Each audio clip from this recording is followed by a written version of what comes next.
Abafashe imyenda mu mabanki mu Rwanda ubushobozi bwo kuyishyura bugenda bugabanuka kuko imibare ya Banki Nkuru y'u Rwanda BNR igaragaza ko igipimo cy'inguzanyo zitishyurwa neza kitagomba kurenza 5%, ariko ubu ngo ibipimo by'inguzanyo zifite ibyago byo kwinjira mu cyiciro cy'izitishyurwa neza zinakeneye kwitabwaho by'umwihariko cyarazamutse kiva kuri miliyari 157 z'amanyarwanda bingana na 6% by'inguzanyo zose mu mwaka ushize kigera kuri miliyari 422 z'amafaranga y'u Rwanda bingana na 13.2% by'inguzanyo zose muri Kamena uyu mwaka.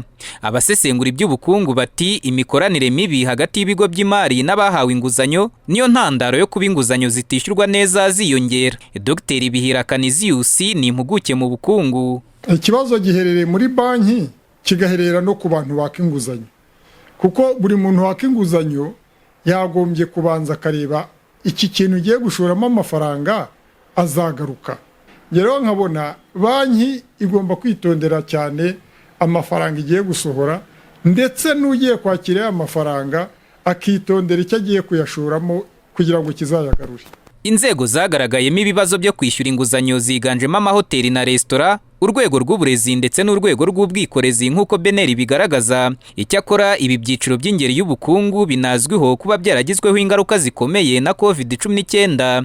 Ku ruhande rw'abikorera, bamwe muri bo bavuga ko kutishyura inguzanyo neza gusanga kenshi binaturuka ku kuba hari ibigo by'imari biterera nabo byahaye inguzanyo.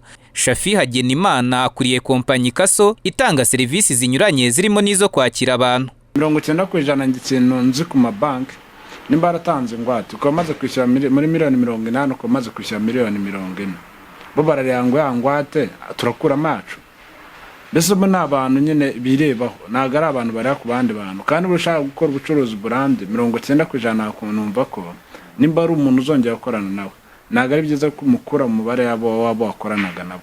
BNR igaragaza ko inguzanyo zitishyurwa neza usanga zizamuka cyane mu mabanki manini, kuko nko mu bigo by'imari iciriritseho ngo byabashije kugabanya inguzanyo zitishyurwa neza ziva ku kigero cya 12.8% mu mwaka ushize zigera kuri 6.6% muri Kamena uyu mwaka, nubwo zikiri hejuru ya 5% ari nacyo gipimo ntarengwa. Nkurange Mabure uyobora ishyirahamwe ry'ibigo by'imari iciriritse Amir agaragaza impamvu zishobora gutuma inguzanyo zitishyurwa neza n'ingamba zikwiye gufatwa. Imbogamizi ziri mu buryo bubiri. Hari zishobora guturuka ku muntu ku giti cye, igihe umuntu wahawe inguzanyo atigishijwe neza cyangwa se atagaragaje ubushake mu kwishyura, ariko hakaba nanone n'ibishobora guturuka muri environment, aho umuntu akorera, ibibazo bihari nk'iki cyorezo cya COVID-19 nabwiraga. Ingamba rero zagiye zikoreshwa no kuba hafi abakiriya bagana ibigo by'imari, no kuganira nabo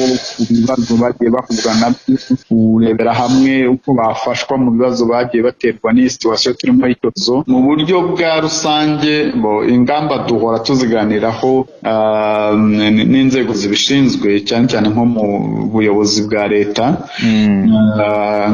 Kimwe mu byo twishimiraho nuko hashyizweho nka kiriya kigega nzahurabukungu. Nubwo umubare w'inguzanyo zitishyurwa neza wazamutse, ngo ntibiratangira kugira ingaruka zikomeye ku rwego rw'amabanki, kuko umutungo warwo wazamutseho 20% ugera kuri miliyari 4 na miliyoni 624 z'amafaranga y'u Rwanda muri Kamena uyu mwaka, uvuye kuri miliyari 3 na miliyoni 353. Urwego rw'imari iciriritse narwo rwazamutseho 16.8% muri Kamena uyu mwaka, ugereranyije na 5.4% rwari rwazamutseho muri Kamena umwaka ushize, aho uyu mutungo wavuye kuri miliyari 330 z'amafaranga y'u Rwanda ugera kuri miliyari 386.